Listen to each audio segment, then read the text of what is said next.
श्री स्वामी समर्थ सगळ्यांना। बोलता बोलता श्रावणी चौथा सोमवार म्हणजेच अखेरचा सोमवार आला आणि श्रावण महिना आला कसा गेला कसा हेही आपल्या लक्षात आले नाही। आपल्या आपल्या परीने आपण सगळ्यांनी भरपूर सेवा केलेल्या आहेत आणि उद्या श्रावणी अखेरील म्हणजे या वर्षातील अखेरचा श्रावणी सोमवार आहे। आता ज्या महिलांना दुसरा तिसरा पहिला कुठलाही श्रावण सोमवार करता आला नाही किंवा तिन्ही करता आले नाही त्या प्रत्येक महिलेनी हा श्रावणी सोमवार नक्की करावा, कारण श्रावणी चौथ्या सोमवारला अत्यंत जास्त महत्त्व असते। आता उद्या घरच्या घरी साध्या पद्धतीने आपण कशी पूजा करावी हे आपण या व्हिडिओमध्ये बघणार आहोत। सर्वप्रथम एका तांब्याच्या ताम्हणामध्ये अखंड अक्षता ठेवाव्यात। त्याच्या आधी तुपाचे 2 किंवा तुपाचा 1 आणि तेलाची समई हे सुद्धा लावून घ्यावे, धूप लावून घ्यावा। आता ठेवलेल्या शिवलिंगावर पाण्याने अभिषेक करावा।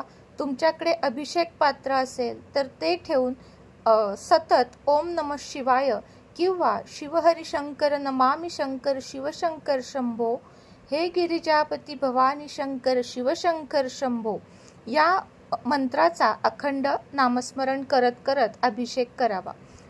आपला पाण्याने अभिषेक करून झाल्यानंतर पंचामृताने किंवा दुधाने आपल्याकडे उपलब्ध असलेल्या कुठल्याही पदार्थांचा पंचामृतातील आपण अभिषेक करू शकतो। आपल्याकडे एखादी गोष्ट समजा नाही, आपल्याकडे तूप नाही, तर काहीही काळजी करायची नाही। नुसत्या दुधाने जरी अभिषेक केलात तरी त्यांना भोले बाबाच म्हटलेलं आहे की ते फक्त 1 लोटा पाण्याने प्रसन्न होतात। आता पुन्हा एकदा आपण येथे पाण्याने अभिषेक करून घेत आहोत आणि त्यानंतर आपली शिवपिंड जी आहे ती बाजूला काढून घेत आहोत। आता हे जे तीर्थ आहे ना ते सगळ्यांनी थोडं थोडं प्राशन करावं। त्यानंतर स्वच्छ एक ताम्हण पुन्हा एकदा पांढऱ्या वस्त्रावर ठेवावं। आठवणीने पांढरे वस्त्र पाटावर ठेवावे। अखंड पांढऱ्या अक्षता, रंगीत नाही, पांढऱ्या अक्षता पुन्हा एकदा ताटावर ठेवून घ्याव्यात। त्यानंतर तुमचं जे कोणतं शिवलिंग असेल ते जसं पितळी असेल किंवा दुसरं कोणतं असेल, चांदीचं असेल, माझं पारद आहे, तर हे शिवलिंग आपल्याला ताटामध्ये ठेवून घ्यायचं आहे आणि त्याची निमुळती म्हणजे पार्वतीची बाजू ही आपल्याला उत्तर दिशेला करायची आहे। आठवणीने त्याची दिशा ही उत्तरच असावी हे लक्षात ठेवा। त्यानंतर आपल्याला भस्म चंदन हे महादेवांना लावून त्यांचा शृंगार करून घ्यायचा आहे।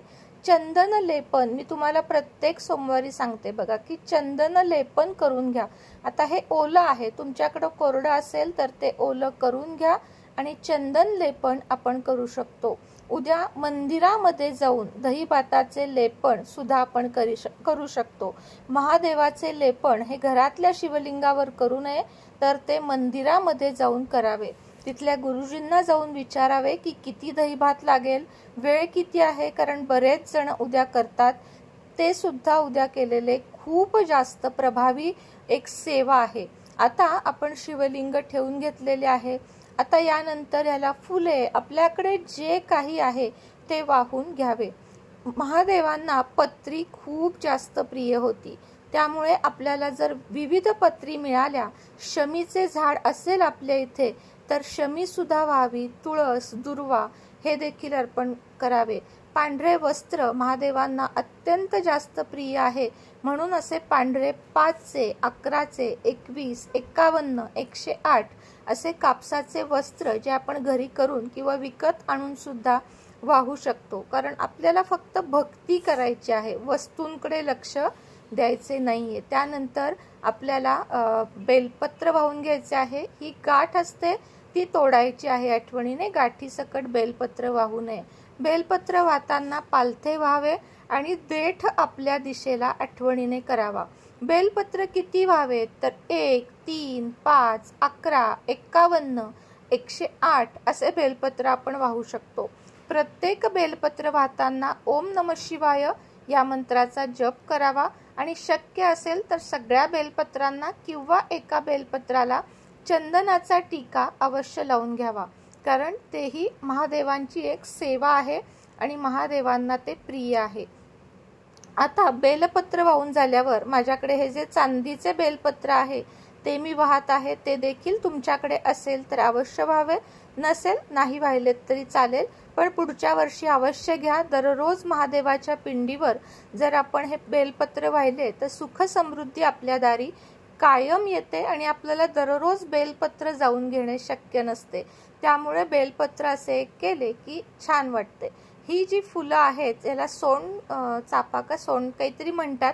ही फुलं महादेवांना खूप जास्त प्रिय आहेत। ही फुले, धोत्र्याची फुले, धोत्र्याचं फळ, बेलफळ, हे सगळं जे काही आपल्याकडे आहे, एखादी वस्तू नसेल एक पांढरं फूल वाहा ते देखील बास आहे। फक्त सेवा करा आणि अखंड ओम नमः शिवाय या मंत्राचा आपल्याला जप करायचा आहे। या मंत्राच्या जपाने आपल्या आयुष्यात आरोग्य, समृद्धी सगळं काही आपल्याला प्राप्त होते। आता यानंतर आपल्याला व्हायची आहे ती शिवामूठ। आता शिवामूठ आत्ता जी आहे ती जव, म्हणजे मी तुम्हाला इथे चित्र दाखवते। तर इथे आपल्याला जवाची, म्हणजे आता इथे चित्रात दिसत आहे त्या जवाचीच उद्या शिवामूठ व्हायची आहे। जव आणि जवस यामध्ये खूप जास्त गोंधळ होतो। जवस ज्याची आपण चटणी खातो ते असतात जवस, जे तपकिरी रंगाचे असतात, आणि जव मी तुम्हाला आता दाखवले तसे असतात, त्याचेच महत्त्व आहे। आता जवच का व्हायचे, तांदूळच का व्हायचे, असे सुद्धा बऱ्याच जणांना प्रश्न पडतात, कारण याचा क्रम सुद्धा बघा दरवर्षी हाच असतो। तर हा क्रम असा का असतो किंवा या धान्याला का महत्त्व आहे, तर यज्ञामध्ये बघा हे सर्व पदार्थ वापरले जातात आणि याला म्हटले जाते हविषान्न। हविषान्न मध्ये काय काय मोडते, तर मूग असतात, सातू असतात, जव असतात, तांदूळ असतात, तीळ असतात। हे सगळे जे पदार्थ आहेत ते तुम्ही यज्ञ करताना कधीही लक्ष द्या, होम हवन करताना की हे वापरलेच जातात। म्हणून इथे मी तुम्हाला आता जे वाहिलेले दाखवलेले आहेत ते तुम्हाला आठवणीने उद्या व्हायचे आहेत। वाहताना म्हणायचे आहे, शिवा शिवा महादेवा माझी शिवामूठ ईश्वरी देवा, सासू नणंद जावा भावा यांची नावडती आहे ती आवडती होऊ दे रे देवा। आणि ज्या कुमारिका आहेत त्यांनी म्हणायचं आहे, किंवा जे पुरुष आहेत, शिवा शिवा महादेवा माझी मूठ ईश्वरी देवा, सर्वांचे कल्याण कर रे देवा, मला सुखात ठेव रे देवा। एवढं म्हटलं तरी बास आहे। शिवामुठीचे हेच महत्त्व आहे आणि या दिवशी अन्नदान आपल्याला अवश्य करायचे आहे। तर अशा पद्धतीनं उद्या आपल्याला शिवामूठ व्हायची आहे। आता तुम्हाला सांगते की उद्यापन कसं करायचं। बेलफळ व्हायचं राहिलेलं आहे उद्या, ही एक वस्तू नक्की व्हा। बेलफळ शंकराला खूप प्रिय आहे आणि हे बेलफळ तुमचं जेव्हा वाहून होईल त्याच्या दुसऱ्या दिवशी हे घरात कुठेही ठेवा, हॉल वगैरे कुठेही, साक्षात महादेवाची कृपा आपल्यावर राहते। आता तुम्हाला मेन सांगते की उद्यापन कसं करायचं, शिवामुठीचं उद्यापन कसं करायचं। तर सगळ्यात आधी शिवामुठाची कहाणी वाचायची आणि त्यानंतर जर तुमच्याकडे त्या दिवशी अनायसे कुणी सवाष्ण येत असेल तर तिला तुम्ही जे हवं ते खाऊ घालू शकता, शृंगाराचं सामान देऊ शकता, जेवण देऊ शकता। अन्यथा एखाद्या शिवमंदिरामध्ये जाऊन आपल्याला संपूर्ण शिदा दान करायचा आहे। शिद्यामध्ये गव्हाचं पीठ असावं, तांदूळ असावा, गूळ असावा, चण्याची डाळ असावी, हे एक 4-5 पदार्थ, तेलाची पिशवी, मिठाची पिशवी, म्हणजे संपूर्ण एका कुटुंबाचं किमान एक 2-3 वेळचं जेवण एवढा शिदा असावा। परिस्थितीप्रमाणे करा, परिस्थिती नसेल एक राजगिराच्या लाडूचं पाकिट किंवा अर्धा डझन केळं हे तरी उद्या तुम्हाला शेवटचा सोमवार म्हणून द्यायचं आहे। आणि फक्त एवढंच उद्यापन आहे। शिवामूठ व्हायल्यानंतर शिवामुठीची कहाणी आठवणीनं वाचा। उद्या मला शक्य झालं तर मी उद्या ती तुम्हाला नक्कीच वाचून दाखवेल। खूप छान अशी कहाणी आहे आणि त्यामुळे व्रत आपलं आहे ते पूर्ण होतं। आणि हो, आता मी सातू जे उद्याचं धान्य आहे जे मी इथं वरती दाखवेन, मगाशी पण तुम्हाला दाखवलेलं आहे, जव आणि जवस यामध्ये खूप सारा फरक आहे। खूप मोठं कन्फ्युजन होतं लोकांचं। तर जव म्हणजे थोडक्यात सांगते, गव्हामध्ये ज्या सातू साळी असतात त्याला जव असं म्हटलं जातं, म्हणजे त्याच टाईपच्या त्या दिसतात। आता मला या खालच्या दुकानामध्ये अवेलेबल झाल्या नाहीत आणि काल मी गेले तरी माझ्या लक्षात नाही। आता आज मी घेऊन येईन कारण उद्या सोमवार आहे। पण मी शिवामूठ कशी व्हायची तीनदा व्हायची असते हे तुम्हाला दाखवलं। प्रत्येक वेळेस त्यात थोडं पाणी घेऊन ओलसर करूनच शिवामूठ व्हायची, कधीही कोरडी शिवामूठ, कुठलीच कोरडी गोष्ट महादेवांना व्हायची नाही। साधं बेलपत्र व्हायलं पाण्यात बुडवायचं, फूल व्हायलं पाण्यात बुडवायचं, बर्फाचं जे पाणी म्हणजे एकदम गार पाणी जरी तांब्यामध्ये ठेवून तुम्ही ते शिवशंकरांना खूप प्रिय, 1 तांब्या पाणी, प्रदीप मिश्रा जी काय म्हणतात आपले की 1 लोटा जल, आपल्या महादेवाला काही नकोय, गंगाजल पूजेमधलं सगळ्यात महत्वाचं जे मी आता त्या तांब्यामध्ये घातलं होतं, गंगाजल, 1 लोटा जल, साधं पाणी आणि भस्म, बास आपले भोळे शंकर प्रसन्न झाले असं असतं। आता हे झाल्यानंतर आठवणीने रुद्राक्षाच्या माळेवर ओम नमः शिवाय, ओम नमः शिवाय, किंवा आपल्या महाराजांच्या जो तोंडात असायचा शिव हरिशंकर नमामि शंकर शिवशंकर शंभो, हे गिरिजापती भवानी शंकर शिवशंकर शंभो, या मंत्राचा तुम्हाला 108 वेळा किंवा उद्या दिवसभर जप करायचा आहे। चुकूनही कुणाची निंदा, नालस्ती, मांसाहार, ब्रह्मचर्याचं हे तोडणं, त्यातलं आपल्याला काहीही करायचं नाहीये। आपण एवढा छान श्रावण महिना काढला, उद्याचाच दिवस आहे आणि त्यानंतर मग डायरेक्ट ही संधी आपल्याला पुढच्या वर्षी मिळत आहे।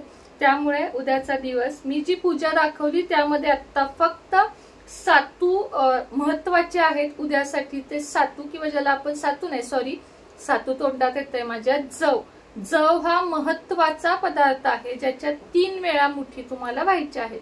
तर चला, हे व्रत कोण कोण करू शकतं। आता जरी तुमचे 3 सोमवार झाले नसले तरी उद्या तुम्ही काय करायचं मी एक काम सांगते तुम्हाला, किंवा ते व्हिडिओच्या वेळेस सांगेन, सुरुवातीला जो आपण व्हिडिओ दाखवलेला आहे त्यावेळेस सांगेन।